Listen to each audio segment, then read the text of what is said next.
So for this presentation, we describe a long-term field study of exploring mediated relations with the shape-changing thing, the coMorphing stool. So what is shape change? So it refers to the physical change of shape or materiality as inputs or outputs of computing. So we're doing this study because Alex and colleagues encouraged HSI researchers to explore long-term relations of shape-changing things in the context of every day. So similarly, Rasmus and colleagues were encouraged to explore lived experiences of shape-changing things, and they also suggested adopting design-oriented approaches to blend shape-changing things into people's everyday lives in unique and unexpected ways. So interestingly, we find the notion of technological mediation offers a surgical lens to have an in-depth understanding of the long-term relations with a shape-changing thing. So for instance, specifically, a hermeneutical relation describes the experience of interpreting the interactivity of a computational thing. So for instance, reading a thermostat and for a temperature setting. Hermeneutical relation means how a manner of interacting with the computational things is communicating with human beings, such as the experience of using an ATM. So for the background relation, so it refers to the sense of a computational thing without direct use, such as the refrigerator or heating system.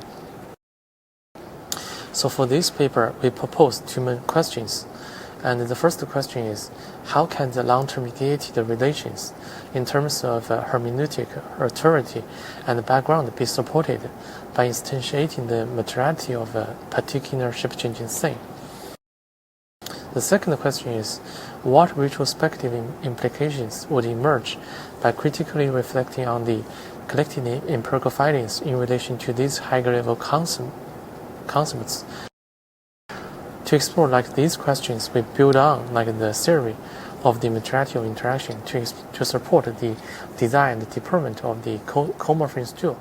So as shape-changing artifacts are crafted with physical and digital materials, blending this kind of concept into the implementation can benefit the process of tackling challenges of crafting a kind of dynamic physical form. For the coMorphing stool, it's kind of a shape-changing thing that can change its shape in relation to the change of surrounding light. And from this figure, so it describes the technical settings of the coMorphing stool.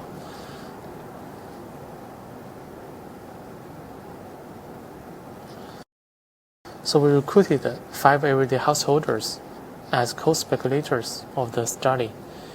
Kalari worked as a freelance UX designer. So Ryan was a UX researcher and who worked at a multinational company for around 3 years. Nora is a senior industrial designer and who has experiences in designing costume products over 20 years. And Jack is a mechatronic and a scientist and who was interested in designing conductive mechanisms through 3D printing. And Sarah worked as a co-founder of a home furnishing supplies company. So the findings of this study are 5-fold. The stool shaped the early perceptions and attention of participants. So for instance, Jack said, so when we pass around the stool, it can react to ours by changing shape and sound. After living with the stool for weeks, the co-speculators interpreted and used the stool in different ways. Ryan mentioned, so it feels like a silent being, and also it leaves a lot of room for interpretations by me and also to fill in the gaps. Sometimes it's like an everyday thing, sometimes it's like a living creature, and whatever I feel it's a thing, I feel like another thing in the apartment. So our co-speculators also envisioned different interactions with the coMorphing stool. So for instance, Jack said, so I think things in my home can change their shapes, like the bowls, plants, and also other items. Over months, our co-speculators and communicated with the coMorphing stool when they cooperated with the stool over in their homes. Ryan reported, I noticed that and I looked at it. So for me, it's sort of like saying hello to me. And I said, oh, hi. And then I moved it to my office and interacted with it occasionally, like hovering my hand over it and then move away from it. So after cohabiting with the stool for around like 11 months, the co-speculators described how the stool fit into the background of their homes. So we adopted technological mediation to frame our discussion.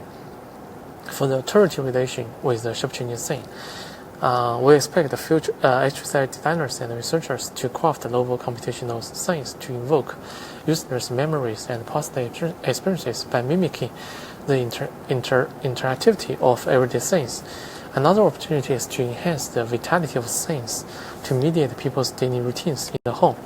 In terms of the hermeneutical relation with the shape-changing thing, HSI researchers and practitioners can design novel computational things to engender more diverse and ongoing experiences in intuitive conversation. So we find that situated analysis might offer a more practical lens, like for HSI researchers to conduct field investigations of iterative stabilities of newly designed technological things. This kind of perspective refers to leveraging like purposefully designed technological things as resources to cultivate practical, reflective, hands-on and first-hand insights about alternative stabilities rather than brainstorming. Our findings on the background relation shed light on how a particular shape-changing thing, framed like a co-speculator's field of awareness, reorganizations that could involve more than only the devices, transparent withdrawal. Like for instance, when Laura returns home, the coMorphing stool stands forward as her overall awareness of her space is composed by the sound and the deformation of a shape-changing thing. So at the end of this study, and we expect like future research can generate more indirect insights by inviting co-speculators to observe and reflect on their family members' experiences, and also investigate longer-term relations with the coMorphing stool. And also they can investigate the long-term relations with the coMorphing stool because some of the participants keep the stool and after the study. Thanks for listening.